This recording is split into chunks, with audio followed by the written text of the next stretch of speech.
নমস্কার বন্ধুরা, Jamuna kitchen channel থেকে সবাইকে স্বাগত। দেখুন এখানে আমি ছোট কাঁকড়া নিয়েছি, কেউ চিতি কাঁকড়া বলে, কেউ পাতি কাঁকড়া বলে এইগুলো। তো কাঁকড়াগুলো আমি কেটে নেব এবার। দেখুন কাঁকড়াটা এইভাবে ধরেছি, ধরে এইভাবে পাগুলো কেটে নেব। এটা ফেলে দেব, নাভি বলে ওটা। এইভাবে কেটে নেব।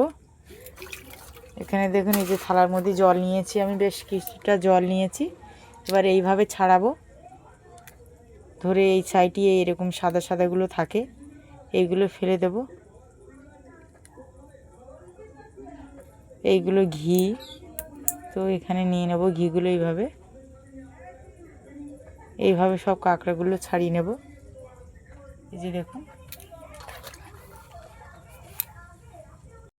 কড়াই বসিয়েছি গ্যাসে, আর আমি এখানে একটা বাটি নিয়েছি, বাটিতে একটু তেঁতুল নিয়েছি।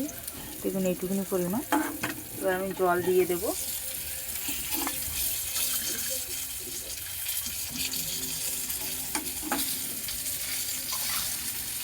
তেঁতুলটা এইভাবে একটু হাত দিয়ে মানে করে নেব, নরম নরম করে নেব, জলে মিশিয়ে নেব। দেখুন কাঁকড়াগুলো এবার দিয়ে দেবো আমি লবণ, হলুদ,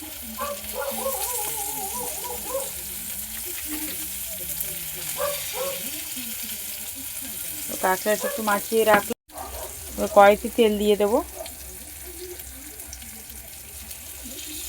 দেখুন এখানে শুকনো লঙ্কা নিয়েছি, দুটো লঙ্কা দিয়ে দেবো, এটা ছোটো বড়।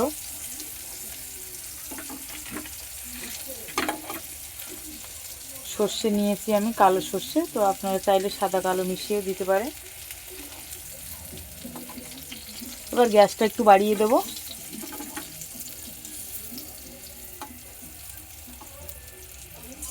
লঙ্কাটা যতক্ষণ ভাজা ভাজা না হচ্ছে, লঙ্কাটা একটু ভাজা ভাজা হয়ে যাচ্ছে, এবার আমি সর্ষেটা দিয়ে দেবো, কাঁকড়াটা দিয়ে দেবো।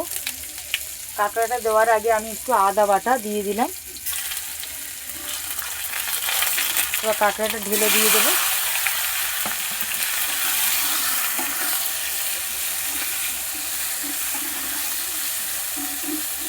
একটু কাঁকড়াটা ভাজা ভাজা করে নেব।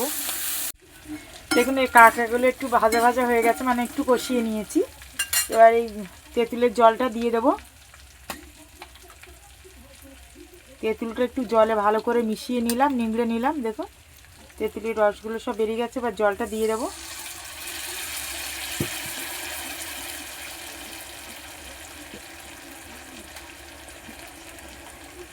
জলটা দিয়ে দেবো। দেখুন আমি কিন্তু অনেক কম মশলায়, মানে মশলা না দেওয়ারই মতনই, তো আপনারা চাইলে এখানে মশলা ব্যবহার করতে পারেন। আমি একটু লবণ দিয়ে দেবো। গ্যাসটা এবার বাড়িয়ে দিলাম, একটু লবণ দিয়ে দিলাম, একটু ফুটিয়েই নামিয়ে নেব। ফুটে গেছে, এবার নামিয়ে নিলাম। কাঁকড়ার টক রেডি। দেখুন খুবই কম মশলায় দারুণ একটা রান্না। তো আপনারা এরকম করে বানিয়ে দেখুন কেমন হয়েছে রান্নাটা। আপনারা অবশ্যই কমেন্টে জানাবেন। ভিডিওটা ভালো লাগলে অবশ্যই সাবস্ক্রাইব করুন, লাইক করুন, শেয়ার করে পাশে থাকুন।